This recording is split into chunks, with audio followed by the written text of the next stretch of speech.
Right now I'm here with Dhanushka from Couture. We're going to find out everything about Couture and really excited about it. How are you today, Dhanushka?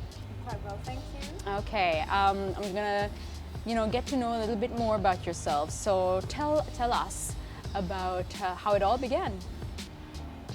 Well, it all began with a clutch, with one of my mother's vintage clutches, a Palmyra clutch.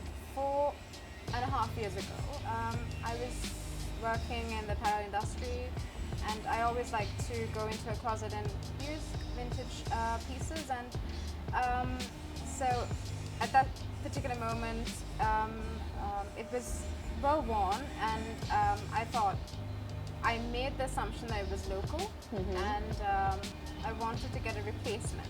So I went about trying to find a similar clutch from any of the local retailers carrying similar products, like Black Bahana, all that. And unfortunately, I couldn't. And I was in that stage in my career where I was kind of doing a bit more soul searching than usual. And I thought, well, I kind of opened the Pandora's box there in my mind. And I thought, well, this is a good opportunity for you to try and do something about it, because we have a wealth of crafts, skills, artisans, and an abundance of natural resources and materials to experiment and innovate with. So why not? Why not? Why not? Yeah, for sure. And when it comes to Couture, when did it all begin? Like, when did you start up this business of becoming an entrepreneur? Well, we started, we registered 3.5 years ago as a business, as a private limited.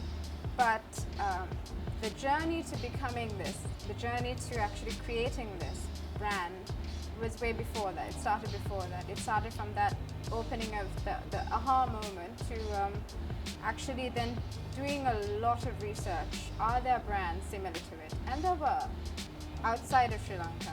People had already explored this particular material and used this particular method of using it for accessories, and it's lasted. If the material is treated properly, you can keep it for a long time. However, it was this means was not explored just locally, where we still had an abundance of everything necessary to make this product. So it was really a matter of connecting the dots, and but then you had to make sure you still had a market. It had to have a about finding a proper way of telling the story behind the process, and showcasing the value of it truly. And that took a little bit of time. I had to first convince myself before others that this was possible. And after all of that was done, I think I'm still in the process of really growing. The brand is in the process of growing, and it will always continue to be so, as it should. But it's a growing process. Yeah. And we're enjoying everything, the peaks, the highs, the lows, everything. That's what matters the most, right? To enjoy it. And of course, when it comes to doing something for some time, you have to constantly be on the brink of looking for new ideas and looking for things that can change the outlook of your brand. So what would you say is where will you find your inspiration from for being an entrepreneur up to this stage? Well, I really wasn't looking to be an entrepreneur. I just I studied to be a designer, a fashion designer, and I was a fashion designer, but I was in the apparel industry as an intimate wear designer, which is completely different to what I'm doing now. I'm in the craft sector, and it's very it's so much more different now looking back. Everything. However, the way that I've been able to apply what I learned from my time spent as a fashion designer in that apparel industry, and then adding on the knowledge and the information that I keep receiving from all these artisans. It could be the little bits that I observe of them interacting with their families. How basically we place more value on the person as opposed to the product. The product is, yes, it is a culmination of all the efforts of these beautiful people that have come together to create something of value. And value for me, for my brand, relies not just in money. Value comes from all the effort that was put into it, all the love that was put into it, to create something that eventually, hopefully one day, you could also pass on to your child, just like my mother did to me. So it comes full circle. Okay. Tell us a little bit more about your product in Cane Couture. What does Cane Couture consist of? So we primarily consist of, we have 3 lines. Okay. We have a main line, which consists of cane, handbags and accessories, which is coupled with genuine leather, bureau lace and handloom fabric, all of which are manufactured locally and manufactured by artisans. So we try to keep everything local. The only things actually that are imported are the trims. And if you could find some a good enough quality supplier that is local, we would, because we believe in enriching and enriching the local economy. Also, we have a premium line. That is where we do more high-end scale products. So, for example, our products which are retailing at places like Zudora are collaborative pieces which are done as a collaboration with the batiks. So those are more high-end. Those are done as one-off pieces, and because they're handmade, you really can't replicate it, that level of quality. It always ends up being yours. Like what you buy, you'll never see it duplicated. And then we also have, we love to do customized things for our clientele. And we have some amazing customers who've been coming back to us over the years to get custom pieces done, whether it's hand painted, whether it's with a bit of leather work or cane work. So I think if you are faithful by your customer base and you showcase your love for the craft you're doing, they'll stick by you. Thank you so much. And being in this industry, what would you say has been the most challenging part in coming into this? Because I'm not from the industry. Yes.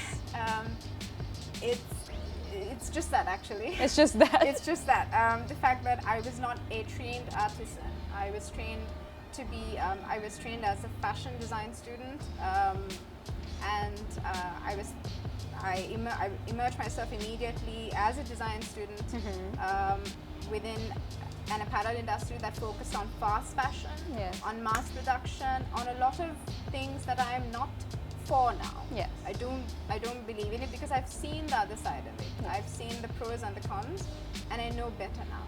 I had to go through that loop to figure it out.